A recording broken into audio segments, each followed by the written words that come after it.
Nuevamente, mucho mejor. Nuevamente, muy buenos días. Bienvenidos a esta a la segunda mesa de este día. Constitucionalización del derecho familiar, aplicación y desarrollos comparados. En esta mesa tenemos 3 participantes, uno de ellos el profesor desde Holanda, el profesor Lieven, y nos acompañará y será quien comenzará la participación. Después de él, la profesora Mónica Arango y finalmente el profesor Nicolás Espejo. Sin más preámbulos y damos inicio a esta mesa con la participación de esta videoconferencia. Bienvenido, profesor Tom Lieffert.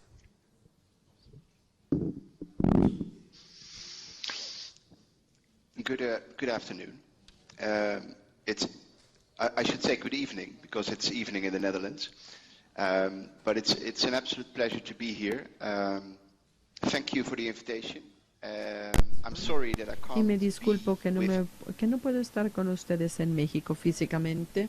Sería una maravilla, hubiera sido, pero también tengo otros compromisos esta semana aquí e iba a ser sumamente difícil.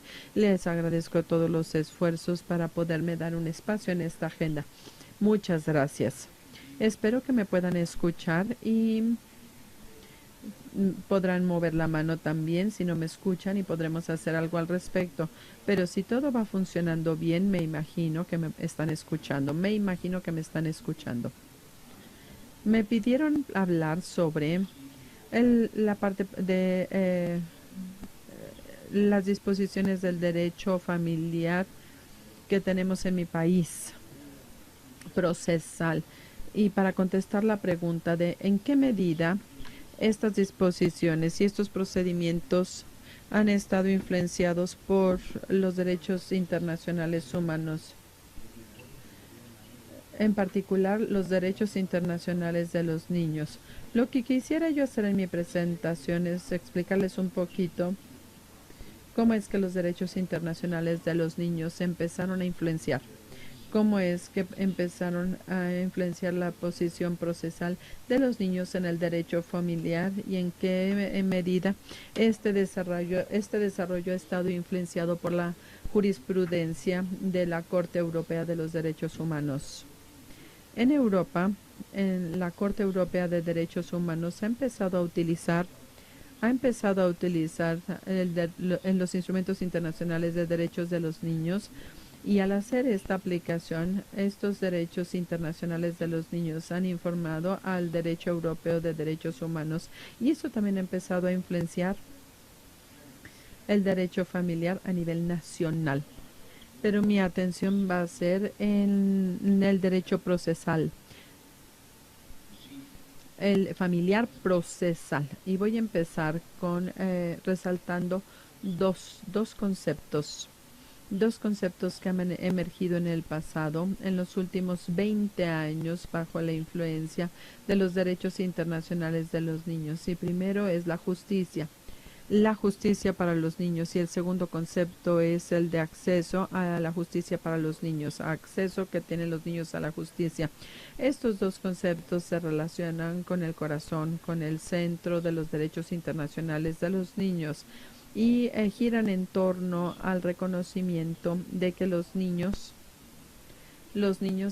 son partes interesadas y que tienen de cierta manera el derecho a ser vistos como actores procesales. Eso es lo que voy a hacer primero, y luego vamos a hablar de cómo esto ha afectado la práctica en torno a lo procesal en el derecho familiar. El primer punto que les quiero señalar, y me imagino que todos ya lo observaron y lo voy a señalar rápidamente: el derecho a ser escuchado. Este es uno de las piedras angulares de los derechos internacionales de los niños, como se reconocen en la Convención de los Niños para los Niños, y esta convención fue ratificada por el Reino de los Países Bajos en 1995. El derecho a ser escuchado está en el artículo 12 de la Convención y ha evolucionado conforme pasa el tiempo, en lo que podríamos decir es un conjunto de derechos de participación o participatorios de los niños. Y ese derecho a ser escuchado ha sido de los niños, ha sido reconocido por la Corte Europea en su jurisprudencia y su jurisprudencia en torno a los asuntos de derecho familiar. La Corte Europea aborda estas cuestiones de derecho familiar como los derechos de custodia de los papás, los derechos de acceso, la adopción, la protección de los niños. La Corte Europea habla de estos casos y aborda estos casos considerando la estipulación de la protección de la vida familiar y la vida privada, el artículo 8 de la Convención Europea de los Derechos Humanos. Y en su jurisprudencia, hablando de estas cuestiones de derecho familiar, por supuesto, algo importantísimo es el mejor interés de del niño. La Corte ha empezado a hablar de su mejor interés como parte de la jurisprudencia que tenemos en el artículo 8. Y lo que es interesante ver es que como parte de este mejor interés de la evaluación del niño o la evaluación del mejor interés, la Corte ha puesto especial atención a la opinión de los niños. La opinión del niño se tiene que proteger su interés superior, este es el que se tiene que proteger. Y hay algunos casos específicos. Y lo describo en mi artículo. Pero si lo tuviera yo que resumir, significa que la Corte le parece la participación del niño muy importante cuando se tiene que evaluar cuál es el mejor interés para los niños. Esto es algo importantísimo. Un segundo punto importante, una segunda conclusión importante hablando de la jurisprudencia, se dice que de una o de otra manera la perspectiva de los niños es lo que tiene que tener cabida en un procedimiento, pero esto no significa que el niño siempre tiene que ser escuchado de manera directa en las cortes. La Corte Europea ha fallado o dijo que el derecho a ser escuchado no significa que el niño siempre tiene que ser escuchado por la Corte de manera directa, sino que las opiniones de los niños sí son muy importantes para la determinación del mejor interés de los niños. Y si ha podido expresar su opinión el niño, esto es lo que quiere decir si lo ha hecho en una audiencia ante la Corte, por ejemplo, en un comunicado con el Consejo de Protección de los Niños. Estas opiniones sí se tienen que tomar muy en serio, aunque la Corte en realidad no haya escuchado de manera directa al niño.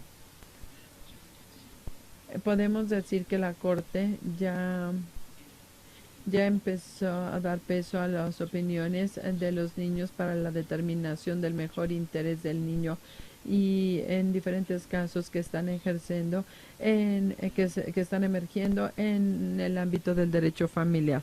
Además de estas perspectivas, la Corte Europea también ha reconocido que los niños tienen el derecho a un juicio justo y que como parte de este juicio justo los niños tienen que ser capaces de participar de manera real, eficaz en los procedimientos que se trate de ellos. Y el primer caso que tenemos en esta línea de jurisprudencia, donde son los casos de justicia juvenil, no eran de derecho familiar, sino en los de los menores, pero en estos casos la Corte falló que sí, si los niños están participando en un procedimiento, es importante, a la luz de su derecho de un juicio justo, permitirles participar en este procedimiento. Esto significa que tendremos que invertir en participar en procedimientos que estén vinculados y considerando la edad y la madurez de los niños. En otras palabras, debemos considerar a los niños e incluirlos, y si no se hace, si los niños no pueden participar de manera efectiva en el juicio, corremos el riesgo de que se considere un juicio injusto y se esté incumpliendo con el derecho a un juicio justo del niño. Esto no significa, de acuerdo a la Corte, que los niños van a entender todos los procedimientos y todos los detalles, pero significa que los niños van a poder entender de manera general el procedimiento y también van a poder entender los intereses que están en juego y también, por ejemplo, los resultados, los posibles resultados de un caso. Y aunque esta jurisprudencia fue principalmente en el caso de justicia juvenil, también ha informado al Comité sobre los Derechos de los Niños, que sí se debe tener una participación eficaz, y el Comité de los Derechos de los Niños de las Naciones Unidas empezaron a trabajar y básicamente incluyeron en las recomendaciones hacia los estados, hacia los países, que los estados que deben hacer lo que sea posible para garantizar que los niños puedan participar efectivamente en los procedimientos donde ellos estén involucrados. Tienen que entender qué es lo que está sucediendo. También tienen que poder ser actores y partes del procedimiento, y también esto nos hace pensar en cómo organizarnos como corte. Tenemos que pensar en la terminología, vamos a tener que pensar en la modificación de las salas, tenemos que pensar en el lenguaje, y un componente muy importante es que también debemos informar a los niños sobre sus fallos, sobre sus decisiones, sobre los resultados posteriores a los fallos de la corte. Y básicamente el caso de que dado que ustedes son la Corte, las recomendaciones del Comité de los Derechos de los Niños allanaron el camino para el desarrollo de los lineamientos amigables de justicia para los niños en Europa. Y estos lineamientos sobre justicia amigable se tratan de que permiten a los niños participar en los procedimientos que se tratan de ellos, donde ellos están involucrados. Y estos lineamientos tienen el objetivo de apoyar a los países y a los estados en este empoderamiento de los niños, porque no es algo que se hace de la noche a la mañana, sino que vamos a tener que hacer ajustes en los procedimientos que se tienen implementados. Y si ustedes ven estos lineamientos, van a ver que ahí resaltan la importancia de la información que se le da a los niños, la protección de la privacidad, acceso a un abogado y a un representante, y esto para el niño, la importancia de evitar retrasos innecesarios en los procedimientos. Es importante cuando se trabaje con los niños que haya cierta diligencia y velocidad, y también garantizar que los profesionales, que se cuente con profesionales en los procedimientos, y que todos ellos sepan la importancia de esta justicia para los niños. Entonces podemos decir que el primer concepto del que les hablé hoy, que es la justicia para los niños, es dar cabida a los niños en el procedimiento, y que cómo esto ha influenciado los procedimientos nacionales de derecho familiar. El segundo concepto del que les quiero hablar brevemente es el concepto de acceso, el acceso que se da a los niños para tener justicia. Principalmente es la posibilidad de que tienen los niños de tener acceso a la justicia independientemente de sus representantes jurídicos.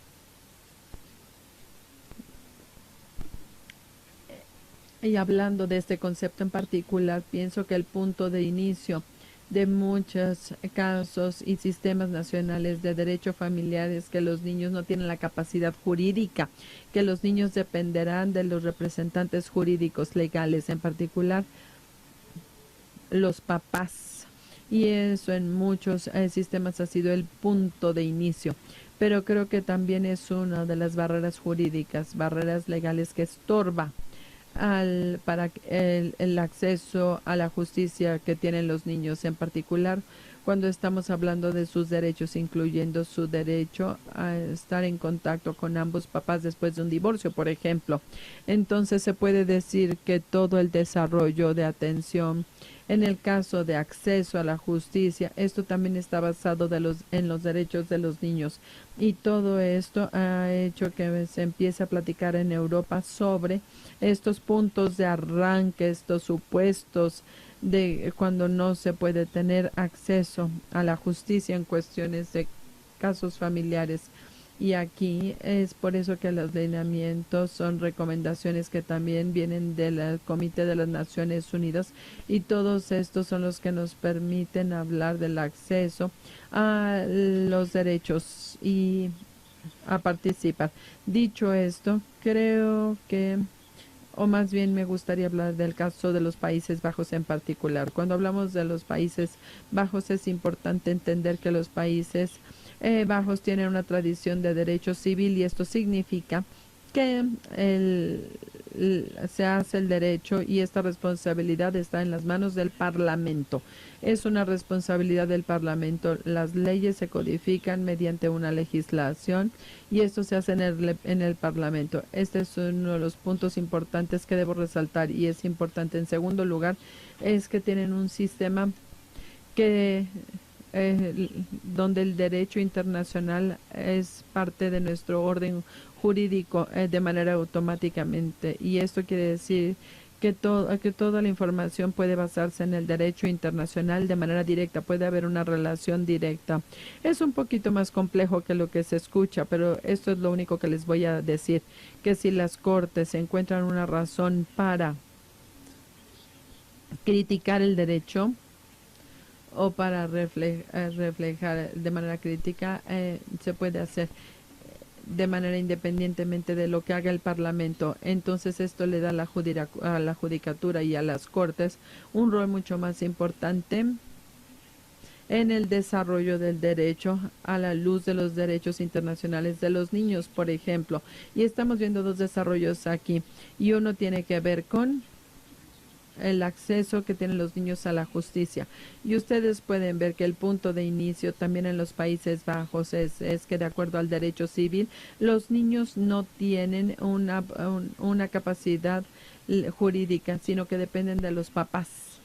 Pero hay algunas maneras en las que los niños pueden participar en los procedimientos. Y esta forma sería si piden a un tutor que pueda ayudar al niño, en particular en aquellos casos donde el interés de los papás y el interés de los niños no necesariamente son los mismos. Y por supuesto, esto puede ser uno de los casos. Esta es una de las situaciones en muchos casos. Le puede poner un tutor, la corte, al niño, y el niño también puede solicitarlo. La segunda característica en el derecho familiar holandés es que todos los niños a partir de los 12 años de edad tienen el derecho a ser escuchados. A partir de los 12 años los niños tienen el derecho a ser escuchados, y esto significa que tiene que ser escuchado en la corte de manera directa. Tiene ese derecho. En años pasados, también de acuerdo a la influencia de los derechos de los niños, muchas cortes empezaron a desarrollar lo que nosotros llamamos las audiencias especiales para niños, donde las cortes en realidad tienen una conversación independiente con el niño para poder tener la opinión de los niños, y esto permite a los niños también compartir con el juez lo que les parece importante. Y el derecho permite que a partir de los 12 años tienen el derecho a ser escuchados. Los niños pueden ser escuchados, no pueden ser escuchados directamente por la corte antes de los 12, y de acuerdo a los derechos internacionales y en torno a la agenda de la justicia, vemos que la corte ha empezado a hacer experimentos al invitar a los niños a partir de los 8 años para que comparezcan y den su opinión de manera independiente, separada, aparte de los papás, a la corte. La corte de Ámsterdam empezó a invitar a los niños a partir de los 8 años de edad. En los casos internacionales, la Corte de La Haya es la corte que aborda y que trabaja en estos casos, y también están empezando a invitar a los niños a partir de la edad de 6 años, y automáticamente les dan un tutor, un representante a partir de la edad de 6 años. Es sumamente interesante ver entonces que aunque la ley le da a los niños el derecho de ser escuchados a partir de los 12 años, las cortes, independientemente de la legislatura, empezaron a invitar a los niños a partir de los 6 años y de los 8 años de edad a participar en los procedimientos que se tratan de ellos. Y creo que esto representa un cambio, esto representa un mayor interés en cómo uno le va a dar espacio a los niños a partir de 6 años de edad en nuestros procedimientos de derecho familiar. El legislador todavía no lo incluye, sin embargo, hasta este momento Se está haciendo investigación para la Secretaría de Justicia, para el Ministerio de Justicia, para ver si esto pudiera dar lugar a una legislación diferente. Esto es algo que se puede ver y ver en qué medida esto puede llevarse más allá. Estoy muy consciente del tiempo, pero un último desarrollo que me gustaría compartir con ustedes es el desarrollo de las cortes.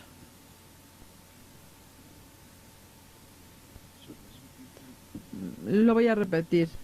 Un último desarrollo que quiero compartir con ustedes es que nuestras cortes ya empezaron a desarrollar lo que nosotros podríamos llamar los juicios amigables para los niños.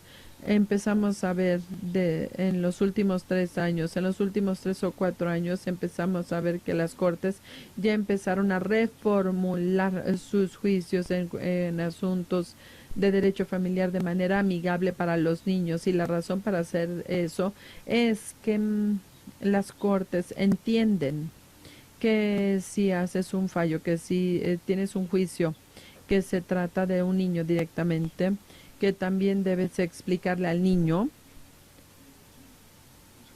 de qué se trata ese juicio. Y por supuesto, los juicios formales, y yo sé porque he tenido el placer de ser un juez, esto es algo muy, muy formal. Y esto es entendible, los juicios, ¿verdad? Porque es un estatus importante y formal. Sin embargo, en el caso de los niños es sumamente difícil entender de qué se trata un juez. Y el niño también dependerá de un abogado, por ejemplo, para explicarle qué es un juez. Hay algunas cortes en los Países Bajos ya empezaron a incluir menos terminología y explicar con un lenguaje amigable para el niño. Están utilizando frases más cortas, más accesibles, y algunas cortes también empezaron ya a escribir cartas separadas. Le mandan una carta separada al niño, y este es un desarrollo interesante porque se le puede explicar al niño, el interesado, cuál es la decisión del juez y en qué medida es relevante esta decisión para los niños. Y también, como corte, te da la oportunidad de decirle al niño qué fue lo que hiciste como corte con todo lo que te alimentó el niño. Y creo que esta es una de las lecciones críticas de los conceptos del acceso a la justicia. Se tiene que dar retroalimentación a los niños, se les tiene que decir en qué medida lo que dijo el niño impactó la decisión, no tuvo una influencia en la decisión. Y hay otro elemento ahí, y este es que le podemos explicar al niño que son ustedes los que toman la decisión y no los niños. Porque no podemos darle la carga de la decisión al niño. Esto sería demasiada carga. Entonces tenemos que tomar muy en serio al niño en las deliberaciones, eso sí, pero ustedes como corte, ustedes son los responsables de los fallos, porque no estamos cumpliendo los deseos de los niños. A veces no podemos esperar que un niño elige a uno u a otro papá.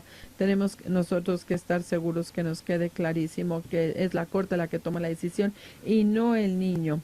Y en este caso también podemos ver el caso de Inglaterra, del Reino Unido, donde las cortes han hecho cosas similares y ya empezaron a hacer esos juicios amigables para los niños. Les mandan una carta a los niños donde les explican el fallo. Y me imagino que van a hablar de esto porque es un desarrollo muy importante y me da curiosidad saber si hay otras jurisdicciones donde esté sucediendo lo mismo. Pero mientras tanto, para concluir, estamos viendo que los derechos de los niños a nivel internacional están influenciando la jurisprudencia internacional de derechos humanos, y esto también ha empezado a influenciar los derechos procesales de los niños en cuestiones de derecho familiar, y todo en conjunto, pienso yo, podemos decir que representa un marco multinivel integral que está emergiendo y que nos hace pensar en cómo dar espacio a los niños en cuestiones de derecho familiar. Dicho esto, creo que tengo que terminar porque ya se me acabó mi tiempo. Sin embargo, les agradezco la oportunidad de compartir mi conocimiento con ustedes.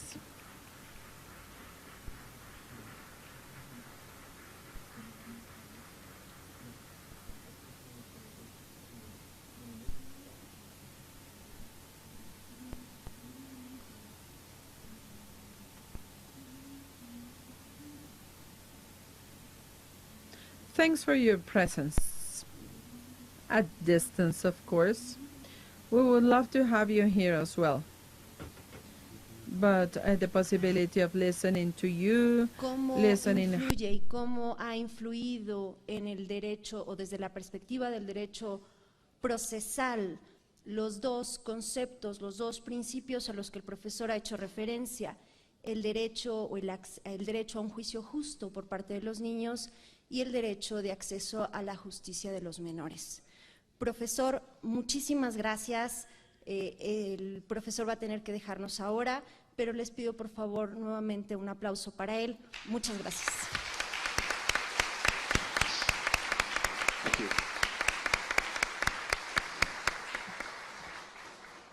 Hasta pronto, profesor. Thank you. Thank you. Vamos Gracias. ahora. Gracias.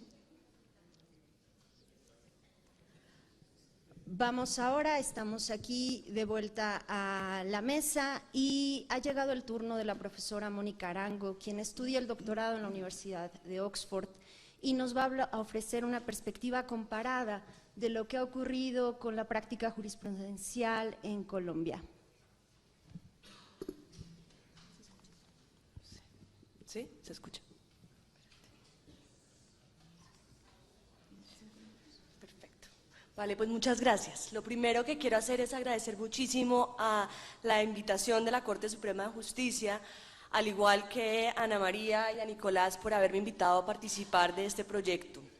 Cuando ellos me dijeron que querían hacer un libro sobre la constitucionalización del derecho de familia y querían que yo pensara un tema, sobre este tema en Colombia en particular, yo me abrumé un poco, porque dije, ¿cómo me van a pedir que piense en general qué significa la constitucionalización del derecho de familia en la jurisprudencia de la Corte colombiana?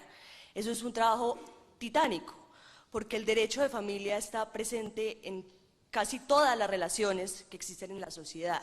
Entonces, pensando un poco más, tomé la decisión de que quería concentrarme en un tema muy chiquito, pero realmente mirar qué era lo que había hecho la Corte Constitucional en 28 años de jurisprudencia sobre este tema. Y pensé que era importante pensar cuál era la relación que existía o cómo era el derecho, el alcance del derecho a la autonomía de los niños, niñas y adolescentes en la Constitución de 1991 colombiana.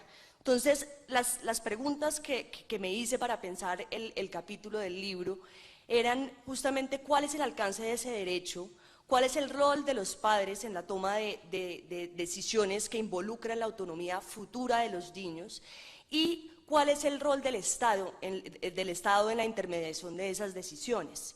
Entonces, se trataba un poco de pensar cómo existía este derecho a la autonomía de los niños. Y me parecía importante eso, porque el artículo 44 de la Constitución colombiana no reconoce el derecho a la autonomía de los niños.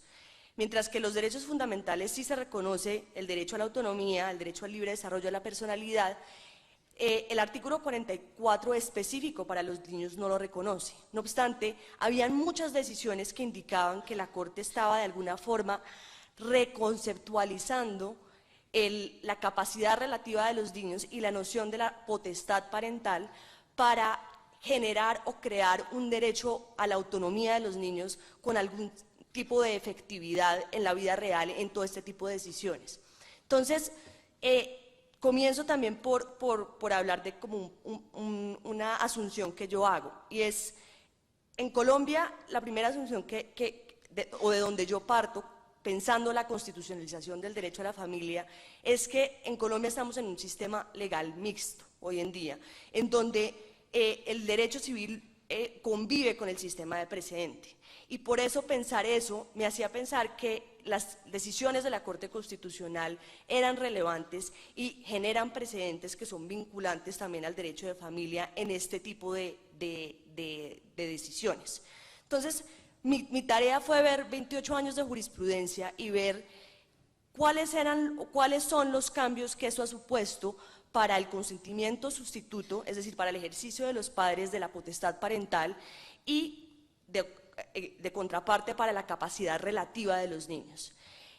Ahí lo más evidente que encontré es justamente lo que se ha venido hablando desde el día de ayer, y es que justamente el principio del interés superior del niño es el criterio clave mediante el cual el Estado entra a intervenir en cualquier decisión que tiene como a los padres y a los niños involucrados. Y ese es el criterio que siempre hace la intervención de los jueces. Entonces, en este contexto, tenemos que la Constitución en el artículo 44 habla de que los derechos de los niños y las niñas adolescentes son fundamentales y que la efectividad de esos derechos depende del criterio del mejor interés o el interés superior de los niños. Para darles como una visión de lo que ha sucedido, el criterio del principio del interés superior del niño ha generado en Colombia desde 1992 hasta el 2018 264 decisiones.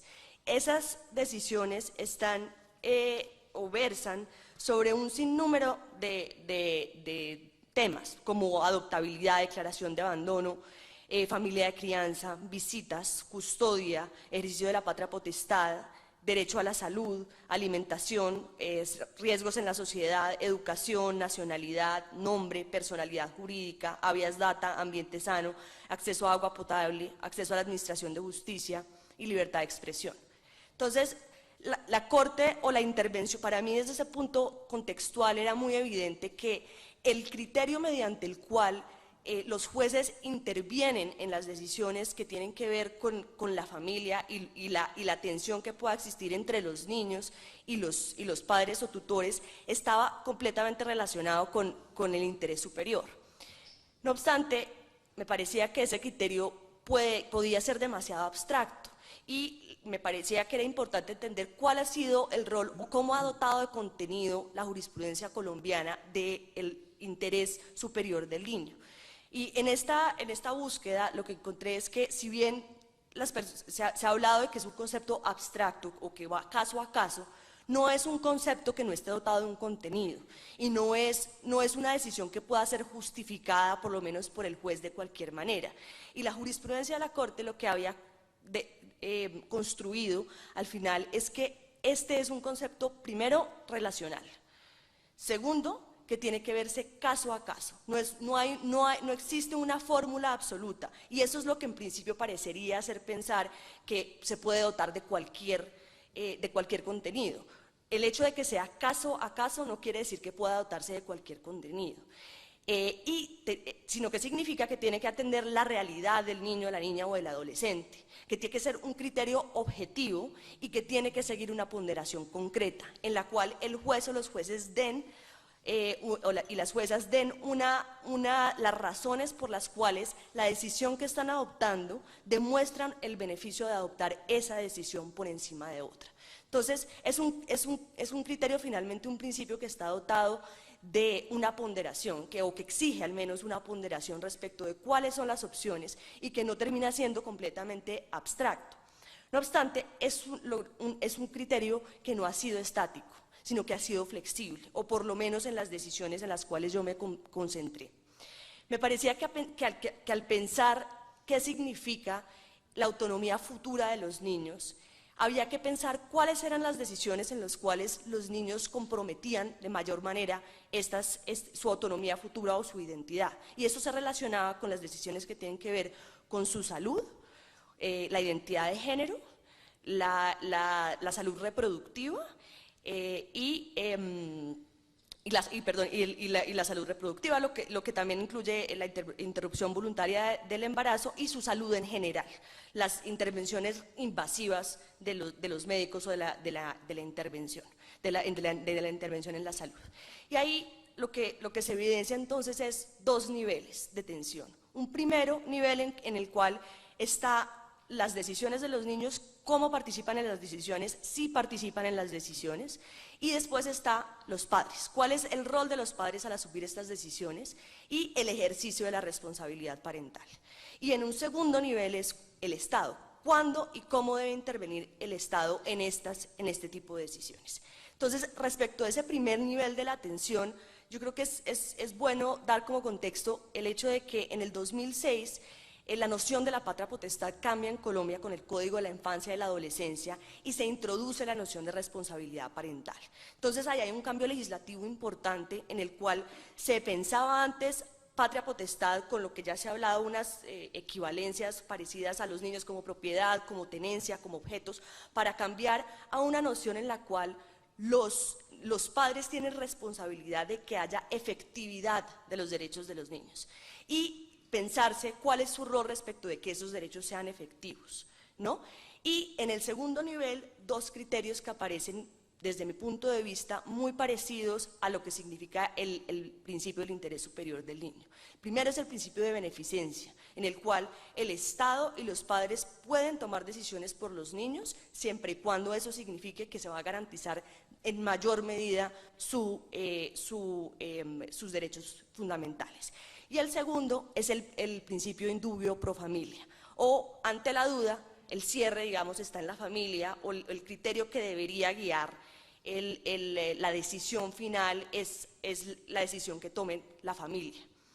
Estos criterios, como digo, no han sido estáticos, sino que han ido cambiando estos principios. Entonces, y aquí entro a hablar de estas 4 o 5 temas diferentes, sin la pretensión de hablar de cada uno de esos casos, sino más bien cuáles son las reglas que se derivan de estos diferentes temas. Uno de los primeros temas es el caso de la identidad de género y la reconfiguración genital en niños. El primer caso aparece en 1995 y el último caso que ha tenido la Corte está más o menos en el 2011, si no estoy mal. Y se trata de casos de niños que nacen con una falta de identificación o sexual o están en la mitad como intersex con hermafroditismo, y los padres tienen la idea, y los médicos también, de que hay que definir el sexo del niño. Y en algunos casos se decide por tomar esa decisión antes de que los niños tengan 5 años y en otros posterior a ese momento. El conjunto de los casos en estas primeras decisiones lo que indica es que la Corte Constitucional dice esto es un tema de la autonomía, compromete la autonomía futura de un niño. ¿Cuál es su identidad de género? Y en esa medida los niños deberían participar de la decisión.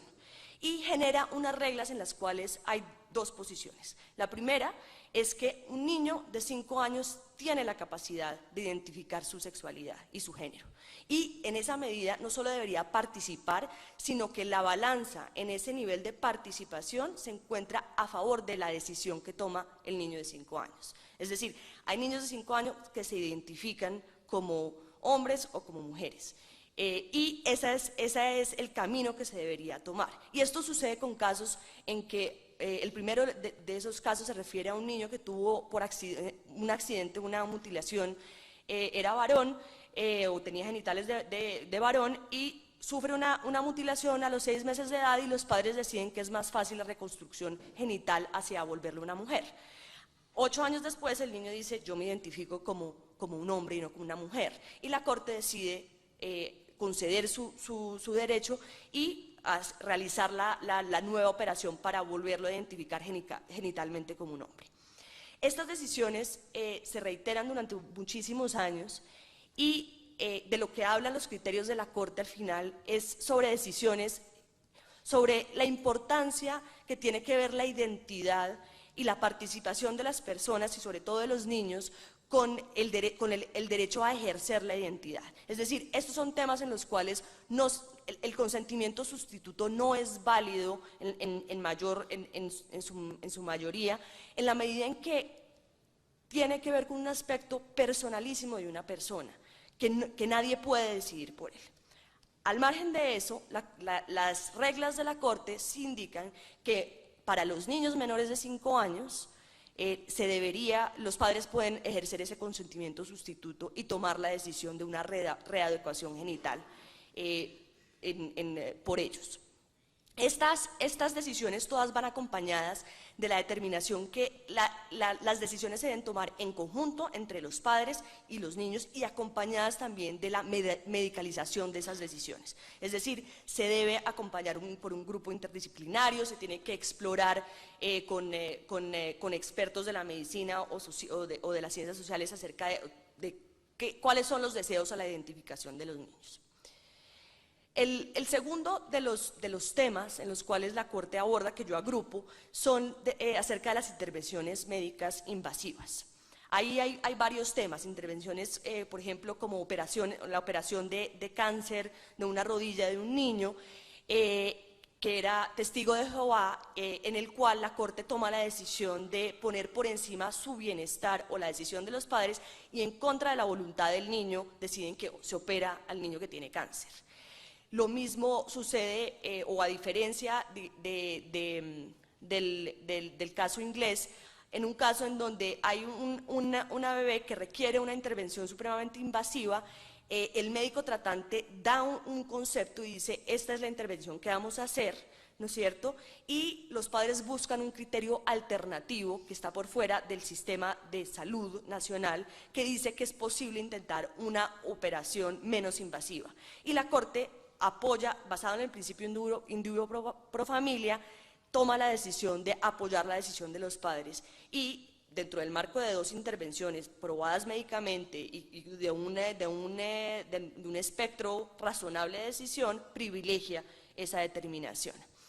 Y lo mismo sucede a diferencia de los dos casos anteriores, o en la misma línea en realidad, se habla de las operaciones gástricas, de cirugías por bypass gástrico de niñas menores de 14 años con un tema de obesidad mórbida y cómo la niña en ese momento tenía que tener una voz y una participación determinante en esa decisión. El último de los casos es, yo diría que un poco el más controversial, a raíz de una prohibición sobre operaciones estéticas en Colombia de todos los niños, la prohibición de que niños, en realidad niñas, menores de 18 años, se operaran los senos, hicieran operaciones de nariz, de costillas, liposucción, todo el tipo o la gama de operaciones estéticas. El Congreso toma la decisión de prohibirlas y la Corte Constitucional, al analizar la norma, dice: puede que sea una operación invasiva, es legítimo que el Estado tenga la idea de proteger de este tipo de estereotipos, particularmente a las mujeres, se trata de paternalismo de género, no obstante, no le podemos quitar a las niñas la posibilidad de tomar decisiones acerca de su cuerpo después de los 14 años. Existe un medio menos invasivo para hacer esto por el Estado y es hagan campañas de comunicaciones o cambien la mirada acerca de cuáles son cómo se ven las mujeres en la sociedad o cómo se deberían ver.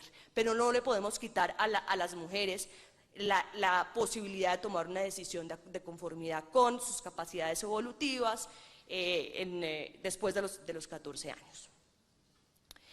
El otro tema que también tiene que ver con la autonomía futura de las niñas, también en este caso, es el tema de las esterilizaciones de niñas y adolescentes, en donde hay diferentes grupos de casos donde en ejercicio del consentimiento sustituto, padres de niñas en situación de discapacidad mental quieren tomar la decisión de esterilizar a las niñas.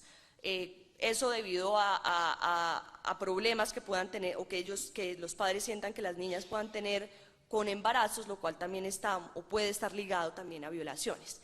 La Corte en este aspecto ha tenido tres momentos diferentes. Un primer momento en donde se permite el consentimiento sustituto, en casos donde se pruebe que la situación de discapacidad es severa y profunda y medie una orden judicial que diga que la niña no puede tomar esa decisión. No obstante, la Corte cada vez ha ido cualificando más esa excepción hasta llegar a un punto en el cual al menos las últimas decisiones de la Corte, así sean de tutela y no de constitucionalidad, están diciendo que las niñas no se puede prohibir, no se puede imponer la esterilización de ninguna mujer en situación de ninguna niña en situación de discapacidad. El otro tema es la interrupción voluntaria y legal del embarazo, en la cual la Corte, desde el momento en que despenaliza el aborto en 3 circunstancias en Colombia, es clarísimo en decir no puede existir ninguna barrera adicional. Y la regla es, las niñas, cualquiera que sea la edad, sin dilación pueden tomar decisiones sin la intervención de los padres acerca de la interrupción legal de un embarazo. Y finalmente, el tema de la eutanasia. Hay 2 sentencias relativamente recientes de la Corte Constitucional que involucran a 2 niños menores de edad que están supremamente enfermos, uno tiene 11 años, la otra tiene 2 años de edad, y los padres solicitan la protección del derecho a la muerte digna. En los 2 casos, los niños mueren antes de que la Corte Constitucional tome una determinación. No obstante, la Corte toma la decisión de pronunciarse sobre el asunto y, digamos, a pesar de muchas complejidades legales, al final lo que dice es, aunque en estos casos los niños estuvieran tan enfermos, en una situación en que no pudieran participar, los niños tienen derecho a morir dignamente. También es un derecho que hace parte que está dentro de sus derechos. Y se tiene que hacer una regulación específica para poder garantizar de manera diferencial este derecho a la muerte digna, bajo los criterios del consentimiento sustituto que ya tenía la Corte. Mi reflexión acerca de estas decisiones, que son 25 decisiones entre 1992 y el 2019, es que la Corte Constitucional ha fijado un modelo progresivo en el cual exige la participación de los niños y las niñas en todo proceso de decisión que tenga que ver con su autonomía futura. Segundo, hace una balanza en el cual a mayores capacidades evolutivas, mayor peso tiene su decisión en la decisión final. Y el último criterio es que toda la decisión de preservar su autonomía futura tiene que ver con postergar las decisiones que se puedan postergar en la medida de lo posible para que esa participación sea aún mejor. Entonces, con esto concluyo. La reflexión que surge de esta como mirada de 25 decisiones y de 27 años de jurisprudencia de la Corte es que la Corte, a través de este tipo de decisiones de la autonomía de los niños futura, reconfigura la potestad parental y la capacidad relativa de los niños para decir, tiene que existir un modelo de participación. El consentimiento sustituto no significa un consentimiento en el cual los padres y solo los padres están involucrados, o los médicos u otras personas, sino que los niños tienen que participar. La medida en la cual participan depende del tema y va en un caso a caso. Esto, en mi criterio, lo que genera es realmente dar efectividad al derecho a la autonomía de los niños, o de alguna manera crearlo como una creación jurisprudencial, en la cual existe el mejor interés de los niños está en participar en las decisiones en las cuales su autonomía futura esté comprometida. Y por supuesto, el objetivo es preservar justamente esa idea de decisiones en las cuales son tan centrales para los individuos y para los sujetos que es incorrecto que otros las tomen por ellos, ¿no? Y finalmente, uno de los retos que veo ahí es cómo con tanta jurisprudencia de la Corte Constitucional colombiana, con tantas decisiones al respecto, cómo se puede uno tomar en serio estos precedentes para que sean también incorporados a la jurisdicción ordinaria, a la jurisdicción de familia. Gracias.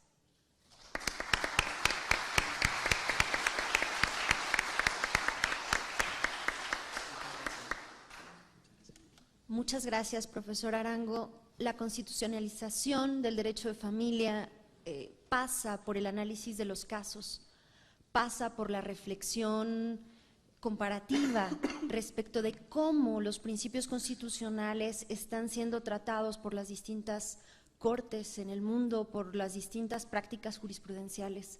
Al acercarnos, la profesora Arango, a 27 años de jurisprudencia y al análisis de cómo el consentimiento, el análisis del consentimiento y las tensiones entre el consentimiento sustituto y la responsabilidad parental y cómo ha evolucionado la patria potestad hacia la responsabilidad parental, nos ofrece precisamente esta imagen rápida pero profunda sobre la práctica constitucional colombiana.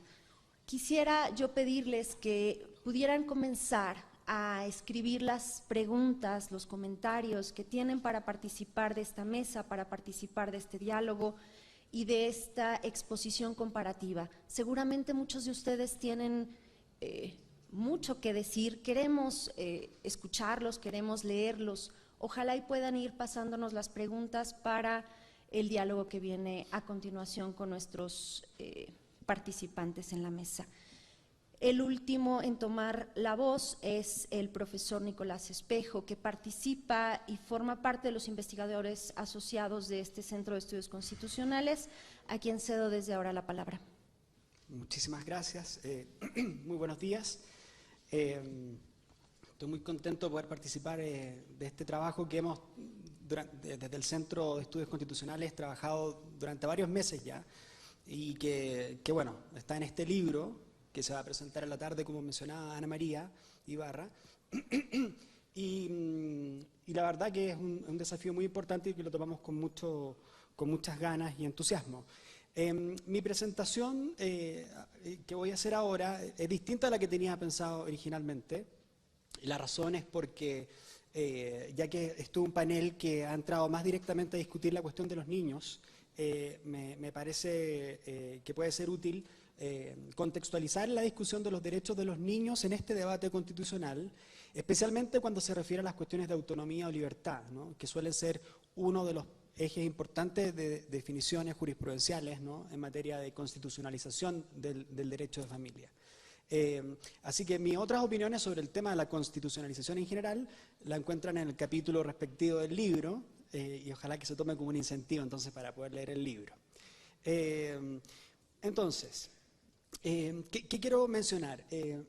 Quiero hacer tres cosas rápidamente en estos breves minutos. Primero, contextualizar las dimensiones en juego que están en el reconocimiento de los derechos de los niños en el debate constitucional, ¿no? Pero no solo en el debate constitucional, sino cuál es el rol que juegan los derechos de los niños para el bienestar más amplio de los niños en el contexto de la constitucionalización del derecho familiar. ¿Bien? Es decir, los derechos son una parte importante, no son todo, y quiero contextualizar qué hacen y qué no hacen los derechos para la definición del bienestar, ¿no? Segundo lugar, si es que los contextualizamos, bueno, ¿qué hacen los derechos de los niños precisamente? Entonces, ¿qué debe verificar principalmente el juzgador cuando tiene que resolver una contienda en la cual tiene que adjudicar derechos de los niños? Y algunas consecuencias jurisprudenciales que esto tiene, sin entrar a referir distintos casos, varios de los cuales están presentados durante esta conferencia. Las dimensiones en juego, a mí me parece que en esto sirve comprender el bienestar de los niños desde la dimensión de la lucha por el reconocimiento. Esto es una idea vieja que viene desde Hegel en adelante, pero que se ha desarrollado luego por distintos autores. La versión moderna que me parece más interesante es la de Axel Honneth, que es el profesor que sucedió a Jürgen Habermas en la cátedra de teoría crítica en Frankfurt ya hace mucho tiempo, pero que entiende la idea de la construcción de la personalidad como una lucha constante por el reconocimiento en distintas dimensiones de mi personalidad o de mi subjetividad. ¿Qué quiero decir con esto? Con más detalle. Primero, como dicen los Beatles, all you need is love, ¿no? Uno puede creer que los niños lo único que requieren es amor, ¿no? Y basta con el amor. Lo cierto es que sin amor, la vida de un niño debe ser una experiencia invivible, insoportable, ¿no? Un niño que no es cuidado por quien considera el sujeto que debe cuidarlo principalmente, que no le da afecto, que no le hace cariño, que no genera apego en la primera infancia, ¿no? Que no nutre sus necesidades básicas, ¿no? Que no le dice que es simpático tu chiste, ¿no? Oh, pero qué lindo te queda ese traje, ¿no? A ver, ¿dónde estás? Ahí estás. Todas estas cuestiones que ocurren en la vida diaria de los niños, ¿no?, constituyen una dimensión fundamental de la vida de los niños que ayuda a la construcción de su autoconfianza, ¿no? Esta es la primera dimensión importante del reconocimiento. Los niños lloran porque quieren atención, quieren hambre, pero después quieren que se rían de ellos, quieren que sean reactivos a lo que hacen. Y los niños que no reciben esto, que están privados de cuidados parentales, que son abandonados, que son golpeados, que son humillados, que son invisibilizados, tienen una vida compleja que va a afectar no solo ahí, sino en el futuro, su confianza posterior en la vida, ¿no? Esta dimensión, entonces, del amor o los cuidados tiene una faz negativa. La humillación, el castigo corporal, la negligencia parental, el descuido, ¿no? Que deja una herida moral, como dice Jonet, en la gramática moral de esa persona por toda la vida. Y en consecuencia, la faz positiva de esta dimensión es amar, cuidar responsablemente. Cuando Rachel hablaba de la Children's Act en Inglaterra, o cuando se ha mencionado, lo menciona Mónica, o la Convención de los Derechos del Niño, de la responsabilidad parental, esto es lo que está detrás. Que tener niños o tener hijos no es solo sobre ellos poder ejercer derechos, y nada más que derechos, sino principalmente una función de cuidado, ¿no? De responsabilidad. Y esto es fundamental para el bienestar del niño, ¿no? De modo tal que si esto no está, ¿no? No hemos dicho nada de los derechos de los niños, pero si esto no está, obviamente, en la ecuación general del bienestar va a haber un problema. ¿Bien? Entonces, esta es una primera dimensión que está en juego. Quienes sostenemos los derechos no sostenemos que el amor no sea importante, pero los derechos, como señala Waldron, están para aparecer cuando se va el amor. Y vaya que sabemos la importancia, y ustedes como jueces lo saben, cuando tienen que resolver conflictos, donde el amor antes era el pegamento de todos los conflictos y dificultades. Cuando el amor se va, si solo tuviésemos amor, entonces quedamos en la barbarie, quedamos en la violencia, en la injusticia, en no pago de alimentos, en la violencia intrafamiliar, en el descuido de los hijos, en la pelea entre adultos irresponsables por la custodia de los hijos como si fuera un objeto. Como decía Marisa, la tenencia, ¿no? Como para tener el control de un hijo. De modo tal que quienes defendemos y quienes comprendemos los derechos de los niños dentro de la constitucionalización, no decimos que no importe el amor, pero el amor es distinto de las distintas dimensiones que constituyen el bienestar.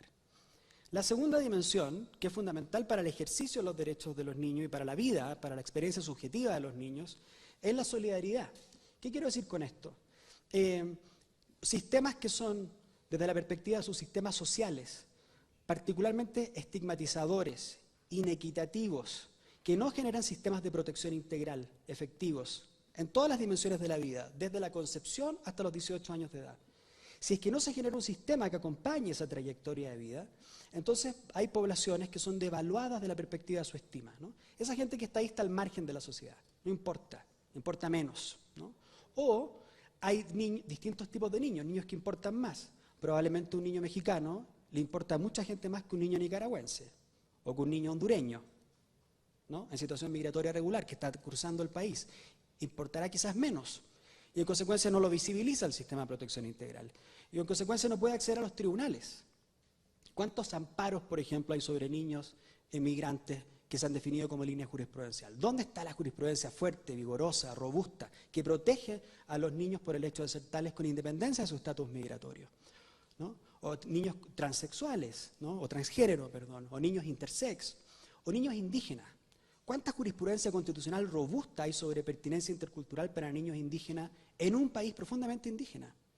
Eso fue una de las primeras cosas que me sorprendió cuando llegué a México. Le decía, bueno, llegué a México, ahora voy a ir a buscar así un alto jurisprudencia constitucional sobre interculturalidad, niños, ¿no? Y todavía sigo buscando los fallos en un país que es evidentemente indígena, ¿no? Y mestizo. Esta es una forma de devaluación, de humillación, de invisibilización, que genera un impacto en la autoestima de los niños por su grupo de referencia conforme a su estatus, a su etnia, a su género. ¿Bien? Entonces, ¿cuál es la contracara de esto? Un sistema que distribuye equitativamente el valor social, el estatus, que importa para todas y todos los niños, ¿no? No solo para algunos, ¿no? Que reconoce todos estos niños en todas sus dimensiones. Todavía no hemos hablado nada de derechos, ¿no? Una dimensión jurídica, por cierto, serán los derechos sociales, económicos y culturales, que lo que hacen precisamente es decir, ojo, acá hay grupos de niños que requieren esta protección, ¿no? Y esa es una parte que empieza a aparecer fuertemente. Pero la tercera dimensión que es la que inaugura la Convención sobre los Derechos de los Niños y es la que creo que está al centro, importantemente, de los debates de constitucionalización, como los casos que mencionaba, por ejemplo, Mónica, o Marisa, o Rachel, o incluso Tom, cuando hace su presentación, ¿no es cierto?, a propósito, y Ana, del proceso en los niños, es que hay una dimensión de los niños, de la experiencia vital de los niños, en que los niños no luchan porque los quieran, les digan que son tiernos, ¿no?, que interesantes son, ¿no? O porque son interesantes porque son de un cierto grupo étnico o porque son de una cierta raza, porque vienen de algún lugar o algún género. Es porque quieren ser reconocidos en su estatus de persona legal. Eso es lo que hace la Convención. Si ustedes me ponen contra la pared y me dicen, ¿cuál es lo que más importa de la Convención de los Derechos de los Niños? Es nada más que esto. La Convención no inventó la protección de los niños, se protege a los niños hace siglos, ¿no? Nuestros sistemas tutelares, en México tenía sistemas completos, incompletos, pero la protección de los niños y el cuidado de los niños siempre ha estado. No inventó el cuidado parental la Convención, pero la Convención es algo radical, radical. Dice, este sujeto de cuidado, afecto, estima, es también una persona legal. Y eso transforma toda la lógica de interpretación judicial, porque ustedes tienen una parte frente a ustedes, no un niño que proteger solamente. Y en consecuencia no pueden ya prescindir, ¿no?, de la dimensión legal, subjetiva, en la manera en que ustedes interpretan y deciden los casos. Y esto es muy difícil hacerlo porque no estamos acostumbrados a hacerlo. ¿Bien?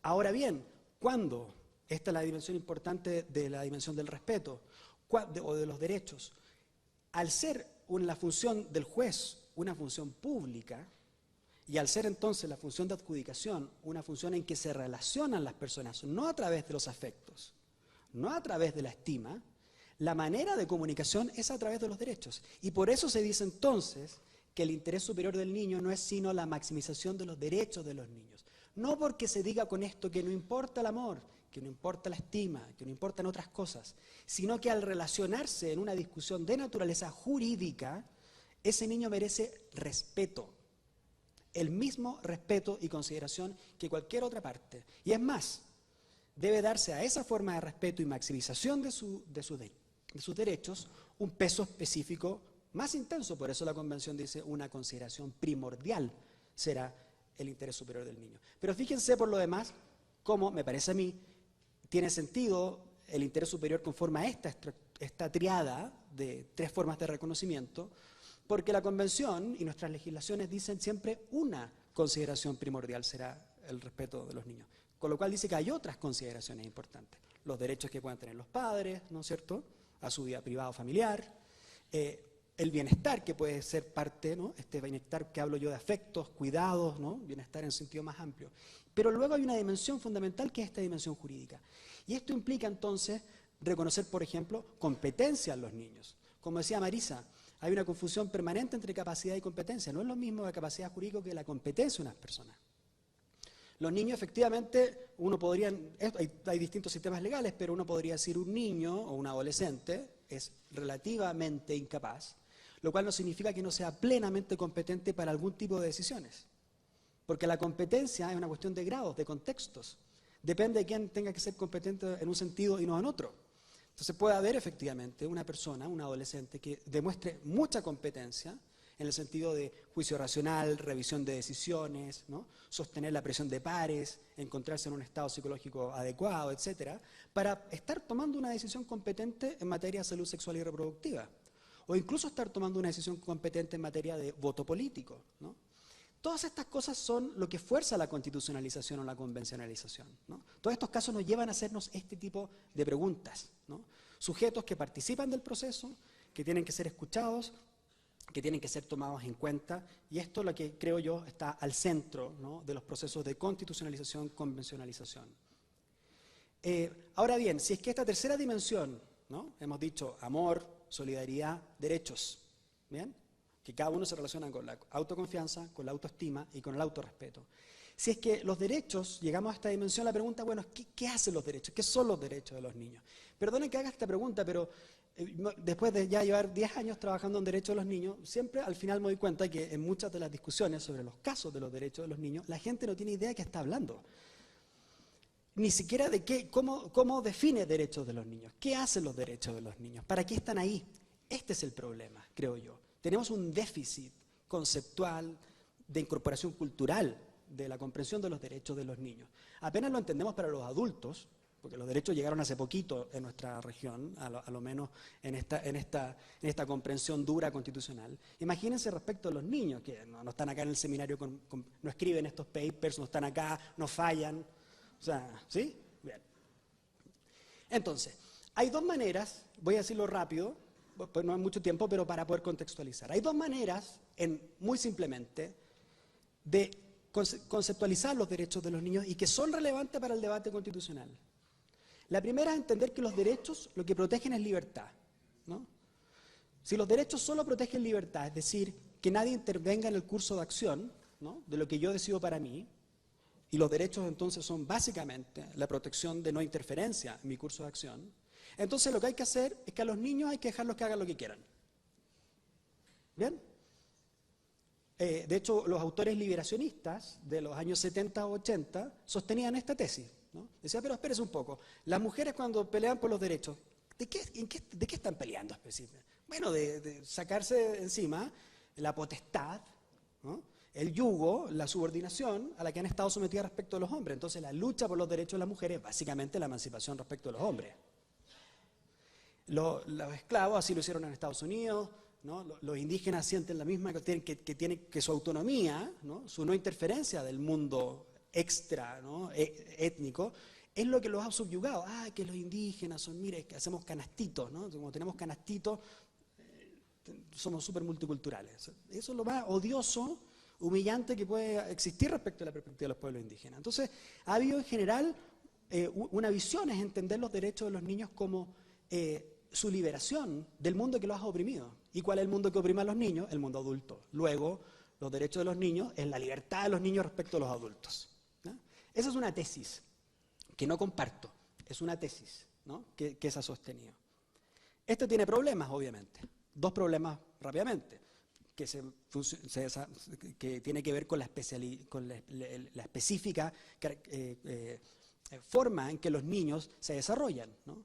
Los niños tienen un desarrollo cognitivo, ¿no?, que uno podría pensar que a los 12 años probablemente, ¿no?, o incluso a los 14, estoy citando ahí la Comisión Real de Psiquiatras del Reino Unido, los niños más o menos a los 14 años tienen funciones cognitivas ya desarrolladas, ¿no? Es decir, voy a dar un ejemplo. Mira ese adolescente, violó a la niña y tiene 15 años, ¿acaso no sabía lo que hacía? ¿No? O mira a ese adolescente a los 15, 16 años, rompió algo, robó algo, ¿acaso no sabía lo que hacía? Sí, en el sentido de cognitivo, sí sabía probablemente. Distingue, ¿no?, que su acto va a llevar una consecuencia. Todos esos juicios fundamentales cognitivos que hablan de una cierta madurez intelectual, ¿no?, se consiguen en general desde los 14 años en adelante, ¿no? No es un tema de que no entiendan. El tema es que el juicio cognitivo, el desarrollo cognitivo, no es lo mismo que el desarrollo del juicio moral. Es decir, ¿qué hace que justo con entender racionalmente algo, yo a su vez pueda comprender la dimensión ética de lo que está detrás de lo que he hecho, ¿no? Entonces yo puedo comprender lo que es un hurto, pero ¿entiendo yo el daño que le estoy generando a la víctima? ¿No? Cuando tengo una relación sexual que la leo desde mi madurez, ¿no?, como un juego sexual, cuando en verdad lo que estoy haciendo es violentar la intimidad, la indemnidad sexual de la pareja. Eso no es que no entienda que la está tocando o que la está penetrando. La cuestión es cómo significa lo que está ocurriendo. Por eso, si ustedes ven en general, en materia, por ejemplo, penal adolescente, todos los estándares y todos los países más o menos civilizados en esto, evitan en general que haya sanciones penales tradicionales y promueven sistemas de remisión con justicia restaurativa u otras formas que lo que tratan de hacer es acompañar el desarrollo del juicio moral junto con un desarrollo cognitivo que ya ha ocurrido. Entonces, sostener que los derechos solo protegen libertad, ¿bien?, tendría el problema, sobre todo, que el ejercicio de la libertad de los niños es sui generis, porque el desarrollo, ¿no?, reflexivo de los niños sobre sus acciones también es progresivo, es complejo, y entonces su libertad en este sentido es una libertad, podríamos decir, especial, particular, ¿no? Pero una segunda manera de entender los derechos de los niños en la tercera dimensión del reconocimiento, no es reducir los derechos a la pura protección de la libertad como no interferencia, es entender que lo que los hacen los derechos es proteger intereses, ¿no? No es casual que la expresión sea el interés superior del niño, los intereses superior del niño, y luego digamos que el interés superior del niño es la maximización de los derechos del niño. ¿Se dan cuenta? La expresión interés, sobre todo en el sistema jurídico anglosajón, la relaciona fuertemente con la idea de derechos. Se la pregunta si es que los derechos protegen intereses, ¿cuáles son los intereses de los niños? Y los niños tienen varios intereses, o podrían tener varios intereses. Uno, intereses básicos, por ejemplo, si un niño no come, si no se viste, estar fuera de toda forma de violencia, ¿no? Cuidados parentales básicos, si no los tienes de la familia, cuidados alternativos, ¿bien? E incluso no ser sometido a premios ilegítimos, al debido proceso. En general no ser privado de libertad por los efectos que genera en su vida. Todos esos son derechos básicos de los niños. Pero los niños también tienen otros derechos, por ejemplo, otros intereses por su desarrollo. El derecho a la educación, ¿no? La idea de un sistema de protección integral, lo que hace el CIPINA en México, es crear un sistema para acompañar el desarrollo de la vida de la manera más integral, tomando en cuenta las particularidades de cada niño, de cada región. Esta dimensión es un interés del desarrollo que no se satisface con tener debido proceso o jueces como ustedes. Si el Estado no está ahí generando el acompañamiento y la satisfacción de estos intereses por el desarrollo integral, los derechos van a ser, la intervención judicial siempre va a ser subsidiaria e incompleta. Pero en tercer lugar, y de nuevo, como dijimos el otro rato al principio, los niños no solo viven del amor ni del CIPINA, ¿sí? Los niños viven también y exigen también y esperan también, y un interés fundamental en sus vidas es ser reconocidos en su autonomía. Esto de nuevo es lo que cambia el cuento, ¿no? Es decir, los niños también tienen un interés referido a su expectativa, ¿no es cierto?, de libertad de elección y de estilo de vida que quieren desarrollar, ¿no? ¿Qué tipo de relaciones quieren tener? ¿Cómo se quieren vestir? ¿Cuál es su opinión política? ¿Cuál es el juicio que empiezan a desarrollar respecto a su formación religiosa en caso que estén en desacuerdo con ella? Por ejemplo, su expresión de género, ¿no? En los casos que mencionaba Mónica, ¿no? Cuando yo empiezo a tomar conciencia, ¿no?, del tipo de género que quiero ocupar, ¿no?, y ejercer, bueno, quiero que eso se exprese y tengo la expectativa que se reconozca. Y cuando se reconozca no se vea como un capricho. Ah, es que está confundida, no sabe lo que está haciendo, está jugando, ¿no? Si alguno de ustedes adulto a mí me dice, yo, Nicolás, me gustó tu opinión, pero mira, estoy en desacuerdo con tu tesis no sé, de la autonomía, y yo le digo, ah, qué simpático su comentario, qué tierno, ¿no? Ya se le va a pasar, ¿no? Ya va a estar de acuerdo conmigo en un rato. Vaya, ¿no? Bueno, eso es lo que pasa cuando se lee, ¿no?, la manifestación de la autonomía de los niños como otra cosa, ¿no? Nos cuesta ¿no?, tomar la dimensión de autonomía, de libertad, de agencia individual, ¿no? Porque no estamos acostumbrados a hacerlo, no se sientan mal, todos hemos pasado por esto. Este es un virus que se transmite fácilmente, pero hay un antibiótico, ¿no?, que se llama constitucionalización del derecho a familia, que se llama convención, que se llama adjudicación de los derechos de los niños. Y que de nuevo no nos vuelve en los enemigos del bienestar, del amor, de los cuidados parentales, de todas las cosas que importan, pero nos hace actuar en la dimensión que tenemos que actuar, en el sentido que tenemos que actuar y en el sentido sobre todo de justicia que tenemos que reconocer cuando los niños también quieren ejercer dimensiones de autonomía y libertad. ¿Y cómo se manifiesta esto en estos 3-4 minutos que me quedan? Bueno, primero, no puede haber respeto por los intereses por autonomía si yo no escucho al niño y no tomo en cuenta. Y por eso los casos de jurisprudencia donde hay niños y se discuten cuestiones que les afectan y que no mencionan cuál fue la opinión del niño y que no mencionan cómo se tomó en cuenta esa opinión, son casos que humillan a los niños, son jurisprudencia que humilla el sentido de autonomía de los niños. Son casos que son formas de interpretación que van en contra de la Convención y van en contra de la Constitución. Porque no puede haber, no hemos dicho cuál es el resultado de la decisión del juez, ¿no?, pero uno no puede decir que toma en cuenta la opinión de alguien si no la escucha y si no explica cómo la tomó en cuenta.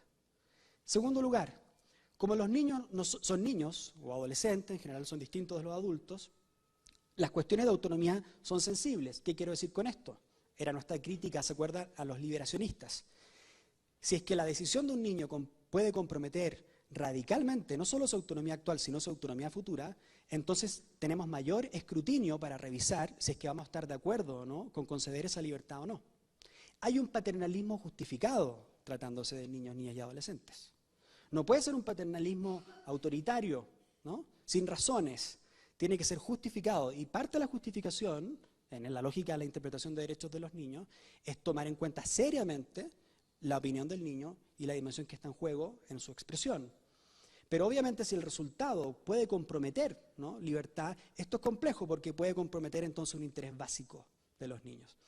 Entonces, en principio, por ejemplo, a los derechos básicos, a los intereses básicos, yo pienso que se le puede dar un peso más intenso en la interpretación del juez. Porque podría ser que una decisión, por ejemplo, de un niño que dice, no quiero ir al colegio, ¿por qué? Bueno, porque estoy ejerciendo mi libertad, soy súper consciente. Bueno, no voy más al colegio. Ah, bueno, okay. ¿Cuál es el punto para poder decir no en ese caso? Bueno, en principio porque se está comprometiendo no solo que no vaya a clase hoy día, sino su libertad futura, porque va a afectar su performance, su capacidad de inclusión en la sociedad si es que no accede a la educación. Probablemente si hay una alternativa, porque el niño dice que no quiere ir al colegio porque ahí le hacen bullying o porque abusan de él, entonces la respuesta no es siga yendo porque usted tiene que ser libre a costa de su integridad personal. Es mucho más complejo. Probablemente va a haber que buscar alternativas y un juez debiera estar atento a estas alternativas porque tiene que responder conforme a criterios de proporcionalidad, ¿no?, conducencia e idoneidad cuando tiene que definir el caso. Y menciono, solo para cerrar, porque me quedan 2 minutos, un caso excepcional. Lo mencionó Mónica a propósito de la muerte asistida, ¿no? Pero hay países que, por ejemplo, han aceptado progresivamente la eutanasia respecto de niños, una eutanasia legal. Y esta cuestión es importante entenderla en un contexto particular. Yo creo que en general, y esta es mi opinión personal, los niños en general no tienen derecho a disponer de su vida, ¿no? Esta es mi opinión personal, ¿no? Y podemos justificarla más adelante. Pues si yo no quiero, quiero morir, ¿no? O por ejemplo una huelga de hambre que va avanzando en el tiempo y que puede significar que el niño va a morir o va a tener una enfermedad crónica, por ejemplo, renal, debido, por ejemplo, al tipo de huelga que está. Lo he hecho porque he estado hablando con niños en huelga y he tenido esta discusión con adolescentes en huelga, que se están enfermando. Yo creo que en general, si uno dice, me están llamando, para que termine. Si uno dice, es muy sutil, no, gracias.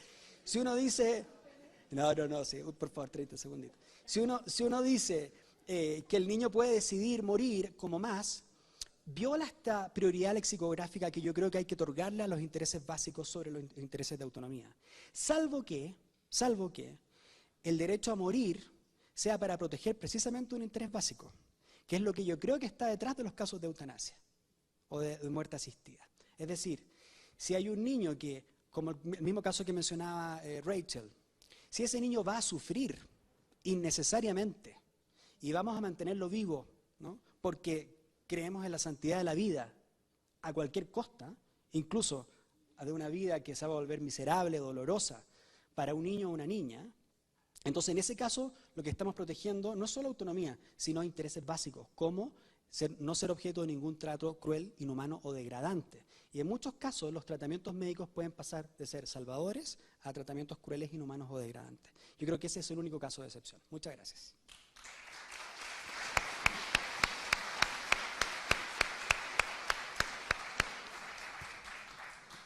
Agradecemos al profesor y agradecemos también esta profundidad y esta perspectiva que nos ofrece de qué entender por los derechos de los niños. Alguna vez, a inicios de los 90, cuando Norberto Bobbio publicaba aquel libro trascendental sobre la era de los derechos, decía que la perspectiva de los derechos nos llevaba a una transformación del cambio de la perspectiva de la relación política, del que manda al que obedece, y en lo moral la perspectiva de los derechos por sobre los deberes. Ha habido algo así, un paralelismo planteado sobre esta mesa a lo largo de las ponencias en relación con la idea de la patria potestad hacia la responsabilidad parental y la perspectiva desde la cual observar los derechos de los niños, no como una pura, cruda autonomía, sino vista desde la perspectiva en la cual estos pequeños pueden y están sujetos a un paternalismo justificado. Tenemos algunas preguntas, voy a leerlas todas. Agradecemos a los magistrados y a la magistrada que nos han hecho llegar sus cuestionamientos. Los voy a leer, primero las que dirigen a la profesora Arango y enseguida al profesor Espejo. Yo les pediría que más o menos calculemos unos 3 o 4 minutos de respuesta porque no tenemos mucho más. Y al final tendremos quizá un minutito por ahí para poder tener una última intervención y una conclusión. Bien, las preguntas dirigidas a la profesora Arango son las siguientes. ¿La protección del derecho a la autonomía de la decisión en favor de los niños puede depender también de criterios científicos? ¿Habría que atender a lo que sostiene la ciencia y a la oportunidad de ejercer ese derecho? Nos dice el magistrado Alejandro Sánchez López. El magistrado Martín Gamboa nos dice, ¿cuáles son los límites al derecho de los niños y niñas a una muerte digna? ¿Y qué clase de información se les debe transmitir? ¿Y de qué manera para que puedan ejercer su derecho y tomar una decisión correcta? Es decir, ¿cómo informarles que su muerte es inminente sin causarles mayor daño del que ya sufren en esa condición? En la revisión de la jurisprudencia de la Corte colombiana, ¿identificaste alguna decisión sobre autonomía de los niños y niñas adolescentes fuera del ámbito del cuerpo, salud e identidad? Si no, ¿por qué crees que la autonomía se limita a esos temas? Tenemos 2 preguntas más del magistrado Gabriel Fernández. Se sabe que ayer en la Ciudad de México se discutía sobre la posibilidad de abrir legalmente la puerta a que los menores de edad puedan decidir su género y cambio de identidad. ¿No se está saliendo de control estos temas?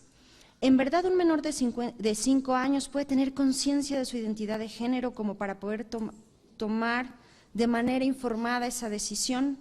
Con la toma de decisiones sobre la base de que no existen estudios concluyentes sobre las consecuencias jurídicas derivadas de esas decisiones, ¿cuáles son los riesgos a futuro sobre los menores que pretenden ejercer ese derecho? ¿Debe no tenerse miedo, tal como se ha dicho acá? La magistrada Susana Sánchez nos dice, ¿cómo se manejaría la autonomía y participación de los menores en las decisiones judiciales ante o frente a la alienación parental? Esta última representa un obstáculo para poder valorar la verdadera autonomía y tutelación de los derechos de éste. Entonces, ¿les parece? Tendríamos, creo que 3, 4 minutos. ¿Está bien? Gracias. Bueno, ¿qué preguntas más complejas para resolver en 3 minutos? Pero voy a comenzar por la última. ¿Sí se escucha? Sí, creo. Sí. Sobre las decisiones ante o frente a la alienación parental. Uno de los casos, yo creo que… No sé. Un segundo. Un segundo, por favor. Uno de los casos como más difíciles que tuve que ver cuando estaba en la Corte Constitucional colombiana, es justamente un caso de alienación parental o de una niña a punto de ser declarada en situación de abandono. Una niña que desde los 5 años se había volado de la casa, el papá le pegaba, la mamá trataba de restringir la violencia que tenía en el seno familiar, se separan los padres, la madre se va a un sitio donde la persona que le alquila la casa intenta violar a la niña se continúa yendo de la casa y la niña termina en custodia del Estado. Y se trata de tomar la decisión de si ella quiere o no quiere de la niña. Si la declaran abandono, las personas, los familiares más cercanos no están dispuestos a asumir su cuidado, pero los padres básicamente intentan, ¿no? Tratan de modificar su comportamiento, de ir a talleres de terapia, de psicología, y no han visto a la niña muchísimo tiempo. Yo creo que es una de las decisiones más difíciles que tuvimos que tomar cuando estaba en la corte, porque había toda la evidencia que teníamos al frente era una evidencia contradictoria. Los papás han hecho todo lo posible, los papás estaban en una situación socioeconómica difícil, el padre era un reciclador, es decir, andaba con una carreta, con un caballo recogiendo plástico, y era también la decisión, el hecho de que estén en esa situación económica significa cuáles son los retos que tiene eso respecto a la educación o al bienestar de la niña, y la decisión que tomamos en ese momento fue justamente ir a escucharla, a pesar de que tuviera 8 años. Y lo que la niña nos manifestó en ese momento, con la mediación de la Procuraduría, con la mediación de un psicólogo, y ella, por supuesto, muy ansiosa de esta decisión, era que ella no quería regresar a la casa, donde estaba su familia biológica. Y digamos, haciendo una valoración sobre el mejor interés superior del niño, lo que se determinó es que después de años de estar separada, de la situación tan compleja, pues la niña sería declarada en abandono y se daría en adopción. ¿Eso fue una buena decisión, una mala decisión? ¿Atiende al mejor interés? No puedo responder esa decisión, porque creo que es uno de los casos más difíciles a los que me he enfrentado en la vida. Sin embargo, creo que se hizo todo lo posible por darle un lugar a la niña y a toda la evidencia, no solamente a ella, ni se trató de tomar una decisión solamente con la determinación de ella, sino realmente generar una ponderación respecto a qué era lo que estaba sucediendo, las ausencias de los padres, de que no la iban a visitar hacia 2 años, o sea, situaciones que daban a entender que a pesar de que fueran una familia biológica, al centro de su bienestar estaba que ella estuviera en un lugar diferente al cuidado de esa familia. Sobre la conciencia de identidad de género a los 5 años y los riesgos a futuro, yo creo que esa decisión no la toma la Corte solamente, la toma la Corte con evidencia, ¿no? En ese momento preguntarle a los expertos y psicólogos, el niño cómo se identifica como hombre, se identifica como mujer.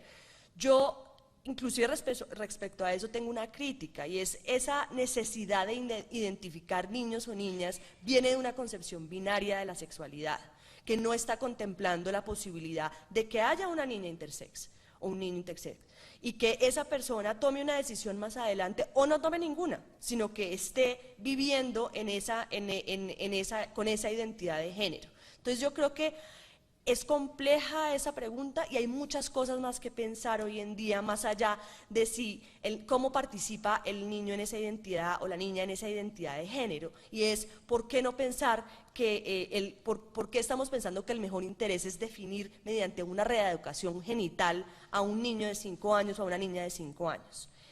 La autonomía, que solamente lo último es sobre la autonomía, y es si la autonomía se limita a los temas que yo planteé. Para nada, creo que la autonomía es súper amplia. No obstante, yo decidí arbitrariamente solamente enfocarme en unos temas que eran tan centrales porque comprometían la autonomía futura de los niños. Entonces, la Corte colombiana tiene infinidad de decisiones sobre si el niño se puede pintar el pelo de rojo o de azul, si se puede hacer tatuajes, si se puede vestir de falda, si puede ir vestido de mujer al colegio cuando se identifica con ese género. Una cantidad de asuntos que tienen que ver con la autonomía, el niño que dice que no quiere volver al colegio, cantidad de asuntos que escapan este ámbito, pero yo tomé la decisión completamente arbitraria de enfocarme en eso porque considero que son temas que realmente involucran la autonomía futura de los niños. Entonces ese fue el criterio que utilicé, pero no, con eso no estoy diciendo jamás que eso sea lo único que tenga que ver con la autonomía de los niños. Muchas gracias. Por favor. Sí, como son varias preguntas, voy a tratar de referirme a una que veo acá en los papeles, que tiene que ver con esta idea de que si no nos estaremos saliendo de manos, dice la pregunta, permitiendo que niños tan pequeños no puedan cambiar su identidad de género. Un par de distinciones. Primero, lo que en general el movimiento que está detrás o que promueve cambios, ¿no es cierto?, en el reconocimiento de la identidad de género de niños hace de manera correcta, creo yo, es como decía Marisa al explicar lo que pasa en la ley argentina, la ley de identidad de género en Chile, en Uruguay también, Por ejemplo, en Chile se permite desde los 14 años el proceso de cambio registral de identidad, es que no son leyes que buscan normalizar el cuerpo, no son intervenciones médicas, ¿no? Y esta es la distinción entre género y sexo que nunca hay que olvidar, ¿no? Lo que estas leyes buscan hacer es reconocer que hay una dimensión de la construcción de la identidad de género. De hecho, creo que fue la semana pasada que salió el estudio más grande que se ha hecho de niños entre 3 y 17 años, que se ha hecho, creo que fue por la Universidad George Washington, y a propósito de cómo experimentan los niños desde muy temprana edad el ejercicio de su conciencia de género. Y la verdad es que los niños lo hacen de muy temprana edad, ¿no? De los 5, 6, 7 años, los niños de hecho comienzan a expresar su identidad de género. Entonces no es un tema de si yo quiero o no quiero que los niños lo empiecen a expresar, ¿no?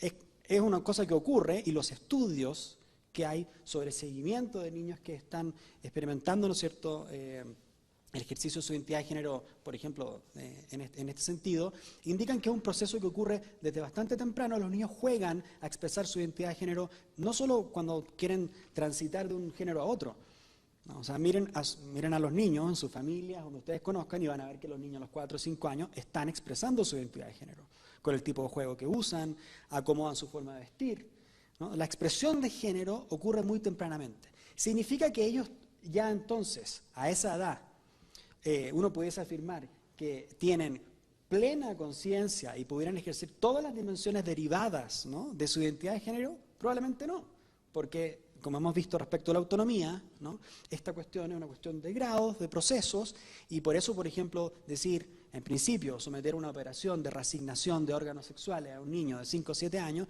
a mí me parece una brutalidad, entre otras cosas porque es irreversible.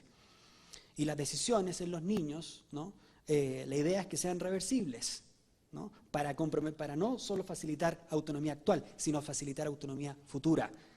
Nosotros nos equivocamos y cambiamos de opinión, los niños más se van a equivocar y cambiar de opinión. Pero eso no es razón para prohibir desproporcionadamente la perspectiva de la adjudicación constitucional que no se exprese esa identidad de género, y con los efectos nocivos que tiene la negación de la identidad de género en el bienestar del niño. Porque lo que sí sabemos es que si un niño está expresando una cierta identidad de género desde temprana edad y esa es bloqueada, lo que va a ocurrir ahí probablemente es un alto nivel de depresión, probablemente suicidio o ideación suicida, ¿no?, asociada, ¿no es cierto?, a esa práctica transfóbica, o bullying, o una exposición del niño a una angustia e incomodidad social que obviamente va a generar un montón de efectos negativos en su bienestar. Dos cosas, y con esto termino. Por eso, por ejemplo, la ley chilena permite rectificar la partida, ¿no?, de cambio registral cuando el niño lo hace siendo adolescente, ¿no?, para permitir, si es que después decide cambiarlo, que esa posibilidad se dé. Esa es una medida proporcional, ¿no?, que me parece que cumple ambos aspectos. Y lo otro, una cosa que se menciona mucho a propósito de la disforia, ¿no?, que básicamente todos los niños y niñas trans lo que pasa es que tienen un tema, están deprimidos, ¿no? Bueno, si uno vive en una sociedad transfóbica, yo también les aseguro que estaría profundamente deprimido, ¿no?, siendo trans, ¿no? Entonces, que uno diga que el problema de los niños trans es que van a colegios transfóbicos, ¿no?, con profesores transfóbicos, con autoridades transfóbicas, y entonces el problema es que no, como están deprimidos, entonces no hay que dar lugar a la expresión de su identidad de género porque en realidad están mal. Entonces, como un buen psicólogo o un psiquiatra se les va a pasar, y de nuevo ahí queda fuera esta idea de la autonomía que hablaba. El derecho está para regular la realidad, ¿no?, y esta es la realidad de estos niños, y también para reconocer su autonomía progresiva de una manera que responda a su libertad actual y que no comprometa su libertad futura. Muchas gracias. Gracias.